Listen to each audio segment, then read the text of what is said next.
1993 সালের পর প্রথম ত্রিপুরার ডুম্বুর জলবিদ্যুৎ প্রকল্পের বাঁধ খুলে দিছে ইন্ডিয়া, আর তার সাথে খুলে দিছে গজলডোবা বাঁধ। আর বানের পানি বিধ্বংসী রূপে ছুটে আসছে বাংলাদেশের দিকে, ডুবে গেছে জেলার পর জেলা। কিন্তু কেন? কারণ বাংলাদেশকে বন্যায় ডুবাই দিয়া ভারত প্রফেসর ইউনূসের সরকারকে বিপদে ফেলতে চাইতেছে। একই সাথে বাংলাদেশের ছাত্র জনতা দিল্লিদাসী হাসিনাকে জয় বাংলা করে দিছে, তার মানে ইন্ডিয়ারে আউট করে দিছে। এইটা সফল করায় ভারত তার প্রতিহিংসা চরিতার্থ করতেছে। ভারত আর হাসিনা আমাদের যে কোনো বৈধ লড়াইকে জঙ্গি জামাত ট্যাগ দিয়া ডিলেজিটিমাইজ করত। এখন কোনো কিছু করতে না পেয়ে পাগল হয়ে গেছে। হাসিনার পতনের সাথে ইন্ডিয়া আউটের সাথে কেমনে এই বাঁধ খুলে দেওয়া জড়িত, আসেন সেটা আমরা দেখি। বিরোধী দলের আন্দোলনকে যদি জঙ্গি আন্দোলন হিসেবে দেখানো যায়, তাইলে এর বিরুদ্ধে পশ্চিমা দেশগুলোকে উস্কে দেওয়া যায়, এবং এটাই করে আসছে আওয়ামী লীগ দিনের পর দিন, যুগের পর যুগ ধরে। ভারতের কপাল খারাপ, সেই সুযোগ পাওয়ার আগেই খুনি হাসিনা প্রাণ নিয়ে পলাই গেছে ইন্ডিয়া। জঙ্গি বয়ান ফেল করলেও ইন্ডিয়া কিন্তু একই বয়ান এখনো চালায় যাইতেছে, কারণ সে জানে কোনো উপায় পশ্চিমা বিশ্বকে যদি বোঝানো যায় যে জঙ্গিরা বাংলাদেশের ক্ষমতার কেন্দ্রে এসে পড়ছে, তাইলে সে বাংলাদেশে হস্তক্ষেপ করলে পশ্চিম সম্ভবত সেটা মেনে নেবে। যেমন তারা 7ই জানুয়ারির দামি নির্বাচনকেও প্রকৃতপক্ষে মেনে নিছিল। প্রফেসর ইউনূস দেশের ক্ষমতা গ্রহণ করায় ভারত এবং তার গোয়েন্দা সংস্থার একটা বড় মুশকিল পড়ে গেছে। তারা তাকে জঙ্গি বলে দুনিয়াতে প্রোপাগান্ডা করতে পারতেছে না। প্রফেসর ইউনূস জঙ্গি এই কথাটা স্বয়ং মোদী নিজেও বিশ্বাস করতে পারবে না। সুতরাং তারা নামছে এমন এক কাজে যেন প্রফেসর ইউনূসের সরকারকে ক্রমাগত বিপদে ফেলা যায়, এবং তারা এই কাজ করে যাবে, দিনের পর দিন করবে, একটার পর একটা করে যাবে। এই বন্যায় ব্যাপক ক্ষয়ক্ষতি হবে, ফসল ডুবে গেছে, খামার ধ্বংস হয়েছে, গবাদি পশু মারা গেছে, প্রচন্ড খাদ্যাভাব দেখা দেবে, মানুষজনকে সরাইতে হবে, এবং পুরা প্রশাসন পুরা সরকার এই বন্যার ধকল সামলানোর কাজে ব্যস্ত হয়ে যাবে। এই অর্থনৈতিক ধাক্কা সামলানো খুব কঠিন হয়ে যাবে। তার মধ্যে তো হাসিনা দেশকে পুরোটা ফোকরা বানাই দিছে। এখন তাদের একটাই মিশন, তা হইল প্রফেসর ইউনূসের সরকারকে যেভাবে পারে বেকায়দা ফেলা। এই বাঁধ খুলে ডুবায় দেওয়া তারই একটা পদক্ষেপ। এই বন্যা পরিকল্পিত বন্যা, এটা কোনো প্রাকৃতিক দুর্যোগ না। কোনো সতর্কতা ছাড়া একবারে বাঁধ খুলে জনপদের পর জনপদ ডুবাই দিছে। আইন অনুসারে এটা করতে পারে না, কিন্তু সতর্কতা দিতে হবে এবং ধীরে ধীরে পানি ছাড়তে হবে, এটাই নিয়ম। এটা প্রতিহিংসা। আর এইটা আমরা ভারতের মিডিয়ার হেডলাইনে দেখতে পাই। দেখেন কি লিখছে, কি নির্মম রসিকতা। হ্যাঁ, অবশ্য আমাদের পোলাপানেরা ওই রসিকতার পরে ওই ওয়েবসাইটে জয় বাংলা করে দিয়েছে হ্যাক কইরা। তো যাই হোক, আমরা কি ভারতের এই প্রতিহিংসার মুখে বসে থাকব? না, এইটার দাঁত ভাঙা জবাব দিতে হবে। এই দাঁত ভাঙা জবাব হিসেবে আমরা টোটাল ইন্ডিয়া বয়কটের ডাক দিচ্ছি। আমরা এর আগে ইন্ডিয়ান প্রোডাক্ট বয়কট করছিলাম, কিছু সিলেক্টেড প্রোডাক্ট বয়কট করছিলাম। এইবার আমরা টোটাল ইন্ডিয়া বয়কটের ডাক দিচ্ছি। শুধুমাত্র ইন্ডিয়া পণ্য না, সেই সাথে ইন্ডিয়া থেকে সকল প্রকার শিল্পের কাঁচামাল আনা বন্ধ হবে। ছাত্র জনতা এটা নিশ্চিত করবেন।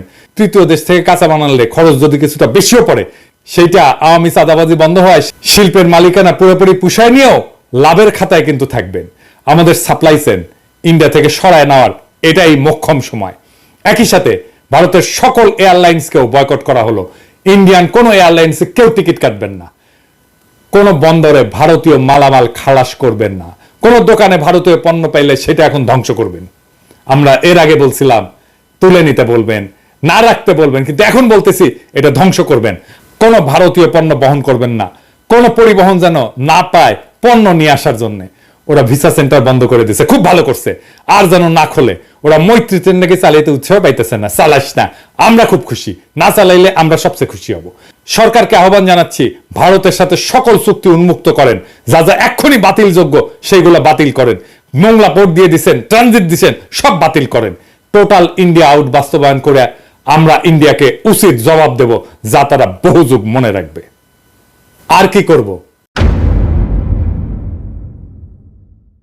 ইন্ডিয়া শুকনা মৌসুমে কখনোই চুক্তি মোতাবেক আমাদের পানি দেয় নাই, অথচ বর্ষার সময় আমাদের পানিতে ডুবায় মারে। ভারতের এই জঘন্য খেলা বন্ধ করার এটাই সময়। ভারতের কাছে পানি পাওয়া, যেটা আন্তর্জাতিক আইনে আমাদের প্রাপ্য, তার আশা করা বাতুলতা। আমাদের সামনে একটাই টেকসই দীর্ঘমেয়াদী সমাধান আছে। কি সেটা? সেই সমাধান হইতেছে তিস্তা প্রকল্পের মতো সকল নদীতে ওয়াটার ম্যানেজমেন্ট প্রকল্প বাস্তবায়ন করা। আমরা সরকারের কাছে দাবি জানাই, তিস্তা প্রকল্প সংক্রান্ত চীনের প্রস্তাব অবিলম্বে গ্রহণ করেন। ছাত্র জনতাকে আহ্বান জানাবো সরকারকে এই বিষয়ে ব্যাপক চাপ দিতে, যেন এই প্রকল্প চীনকে অবিলম্বে দিয়ে দেওয়া হয়। চীন প্রস্তুত আছে, চীন বারবার বলতেছে এই প্রকল্পে তারা বিনিয়োগ করতে আগ্রহী। এই প্রকল্প চীনকে দিয়ে দেন, ইন্ডিয়ার গালে 2 থাপ্পড় দেওয়া হবে আমরা যদি এই প্রকল্প চীনকে দিয়ে দিই।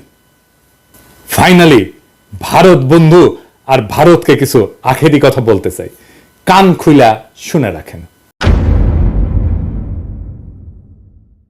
অনেকে মনে করেন ভারত বড় দেশ, আমাদের ঘিরা আছে, হুরে বাবা, হ্যাঁ আমাদের খায়া ফেলবে।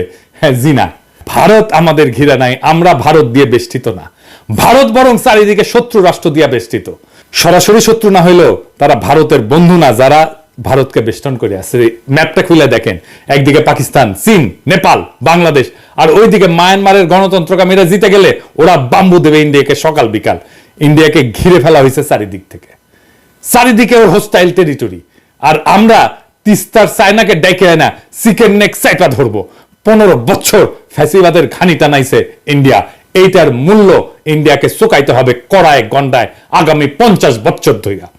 একটা কবিতা ছিল, মুক্তিযুদ্ধের সময় লেখা হয়েছিল, সেই কবিতা আমরা আবার পড়বো।